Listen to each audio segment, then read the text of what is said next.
Hello there everyone, Sylvan Bart here, and welcome to another movie review.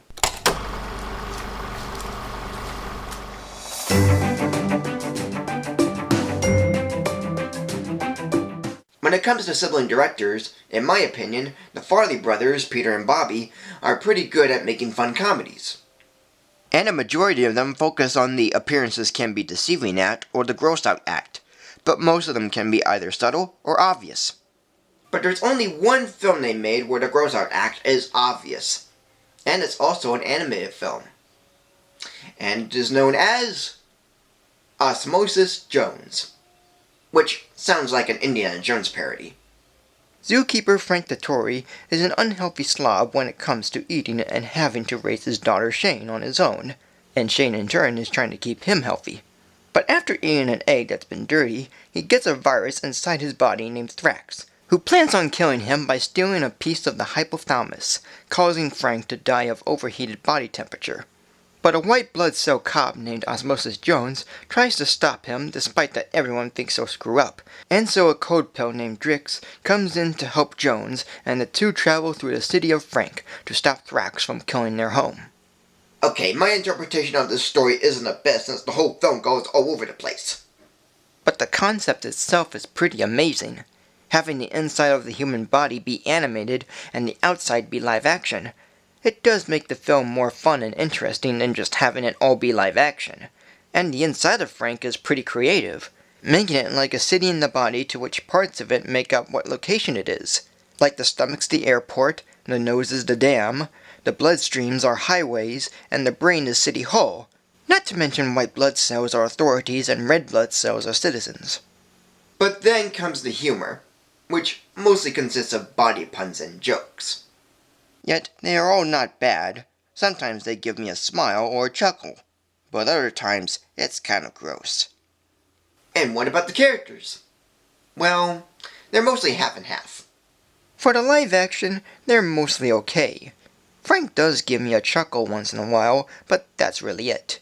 Shane is fine, Mrs. Boyd is fine, and I'd say Uncle Bob is fine too. But the animated characters are better than the live action. Jones is good, Drix is good, Leah is fine, Thrax is really good, and I've already talked about him previously. But the only animated character I couldn't get behind is Mayor Fleming. Not just because he's a mayor that only cares about himself and others, but because he somehow makes orders to Jones and Drix than letting the police chief make them. Just stick to your own job, will ya? Yet, the actors playing the live-action characters are okay. Bill Murray plays Frank the Tory, Molly Shannon plays Mrs. Boyd, Chris Elliott plays Uncle Bob, and Elena Franklin plays Shanda Tory. But the actors voicing the animated characters are pretty good. Chris Rock voices Osmosis Jones, Lawrence Fishburne voices Thrax, David Hyde Pierce voices Drix, Brandy Norwood voices Leah, William Shatner voices Mayor Fleming, and Ron Howard voices Tom Kalanick. As a whole, this movie is kind of fun. The characters are fine, the story is good, and the animation, and at times the effects, are pretty good. Live-action directors Peter and Bobby Farrelly and animation directors Piet Kroon and Tom Sito had made an enjoyable look into the human body while being a buddy cop movie as well. Though at times some scenes and moments can be unfunny or even gross based around the subject matter, and certain characters can be weak or even hateful in their development. But the creativity of the animation and the cause and effect situations make up for it. Of course it's not for everyone, and I can understand why, yet it's all fine either way. So today, this movie will begin a rating of 3 stars. So thank you for joining me. Like, comment, subscribe, follow me on Facebook or Twitter, and tune in next week for a new video. Once again, here's another movie I saw in theaters, and once again, here's another review for it. So I hope you enjoy it. Well, even though I'd done a Finding Nemo review a while ago, I was still wondering what the sequel is like.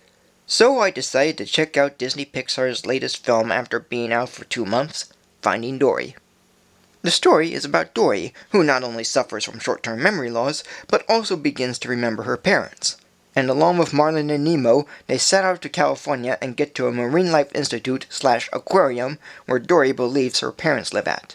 So she wanders through the institute to find her parents, along with an octopus named Hank, a whale shark named Destiny, and a beluga whale named Bailey who help her out. Directors Andrew Stanton and Angus MacLane have done a wonderful job at bringing back the characters from the first film, as well as introducing new characters, all of whom are fun and really good, in a story that's a good continuation with pretty good animation as well. There's also a couple of moments that are pretty funny, even one after the credits that feature cameos from the first film, and even some heartfelt moments. While there are similar elements from the first film, and having to be a bit long, they don't bother me too much. And for being another Pixar sequel that's almost as good as the first, and one that's kind of unexpected, I pretty much enjoyed it from beginning to end. So today I'm giving this movie a rating of 3 stars. So, that is it. Thank you for joining me. Like, comment, subscribe, follow me on Facebook or Twitter, and tune in next week for a new video. And take care.